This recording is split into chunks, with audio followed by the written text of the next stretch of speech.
Angleterre, 12e siècle, un village banal, rien d'extraordinaire, Woolpit, des champs, des paysans, une vie simple. Alors pourquoi cette histoire traverse encore les siècles? Tout commence par une découverte.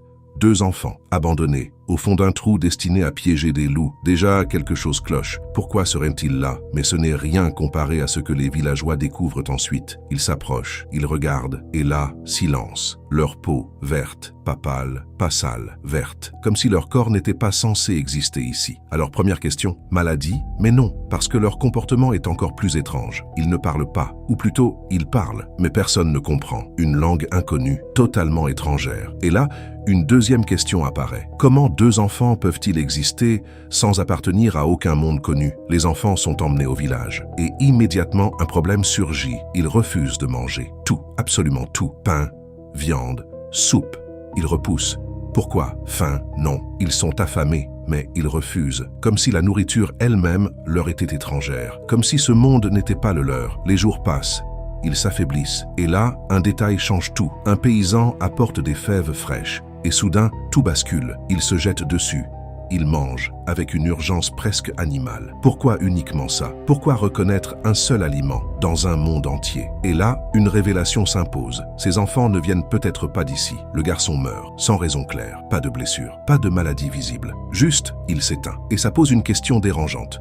Son corps n'était-il pas adapté à ce monde? Mais la fille survit. Et là, quelque chose d'encore plus troublant se produit. Sa peau change, petit à petit. Le vert disparaît.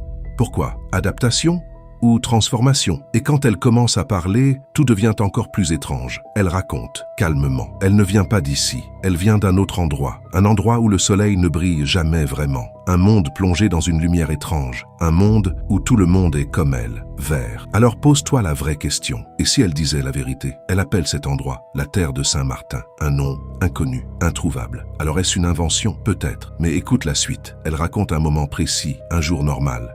Elle et son frère gardent du bétail. Et soudain, un bruit, un bourdonnement. Ils suivent ce bruit, toujours plus loin, jusqu'à un passage, un tunnel. Et là, tout change. Ils entrent. Et quand ils ressortent, le monde n'est plus le même. La lumière change, l'air change. Et surtout, ils sont perdus. Alors question, ce tunnel, était-il réel ou était-ce un passage? Ce qui rend cette histoire encore plus troublante, ce n'est pas le récit, c'est sa trace. Elle a été écrite par William of Newburgh et Ralph of Coggeshall, des hommes sérieux, respectés. Alors pourquoi auraient-ils menti? Pourquoi inventer une histoire aussi étrange? Et surtout, pourquoi leur récit concorde-t-il parfaitement? Même description, même détail. Alors une autre question apparaît. Et si ce n'était pas une légende, mais un témoignage réel? Avec le temps, la fille s'adapte, elle apprend, elle vit, elle change. Mais elle ne change jamais son histoire, jamais. Pourquoi maintenir un mensonge toute une vie? Alors les théories apparaissent. Maladie? Non. Migration? Possible. Mais rien ne colle parfaitement. Et si aucune explication classique ne fonctionne, c'est peut-être parce que le phénomène lui-même n'est pas classique. Et maintenant, on entre dans le dérangeant. Et si ces enfants ne venaient pas d'un autre pays, mais d'un autre monde, un monde parallèle, invisible, mais réel?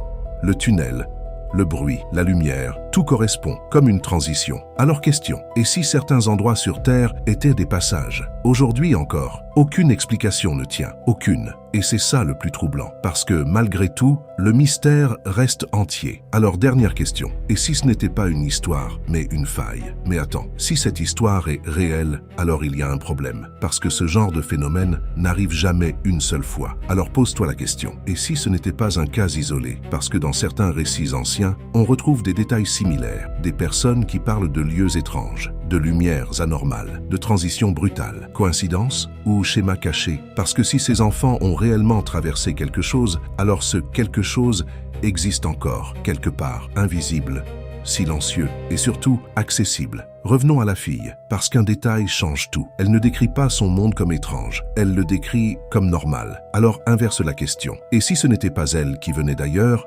mais nous? Et si son monde était simplement une autre version d'une autre, un monde parallèle, avec ses propres règles, sa propre lumière, sa propre réalité? Il n'y a pas qu'un seul monde. Et maintenant, regarde le détail du tunnel. Pourquoi un tunnel? Pourquoi toujours un passage étroit? Parce que dans de nombreux récits anciens, les passages entre mondes sont décrits de la même façon. Des seuils, des entrées, des points de bascule. Et là, tout s'aligne. Le bruit, le tunnel, la lumière, ce n'est pas une errance, c'est une transition. Alors question, et si certains lieux sur Terre étaient des portes? Mais il y a encore plus troublant. Pourquoi les enfants ne sont-ils jamais repartis?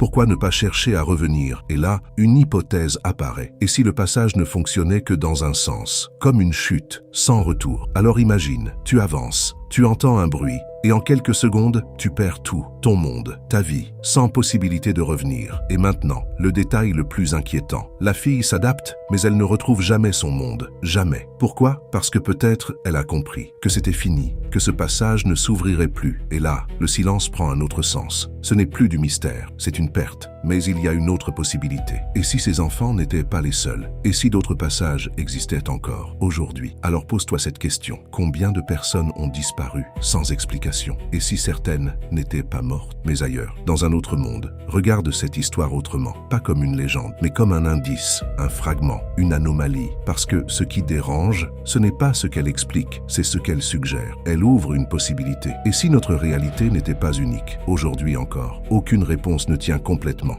Aucune. Et c'est ça le plus inquiétant, parce que malgré tout, le mystère reste intact. Alors pose-toi la vraie question. Sommes-nous prêts à accepter que ce soit possible? Mais il reste un dernier détail. La fille n'a jamais changé son histoire. Jamais. Alors question, peut-on mentir toute une vie sans jamais se contredire? Presque impossible. Alors soit elle mentait parfaitement, soit elle disait la vérité. Et si c'est vrai, alors ce monde n'est pas fermé. Il existe des failles, des passages, et peut-être qu'ils existent encore aujourd'hui. Alors regarde autour de toi et demande-toi, et si la réalité n'était pas aussi stable que tu le crois? Et toi, tu y crois? Une simple anomalie ou une preuve que notre monde cache encore des secrets? Dis-moi en commentaire et abonne-toi maintenant, parce que ce que tu viens d'entendre pourrait bien être réel. À très bientôt dans les coulisses de l'étrange.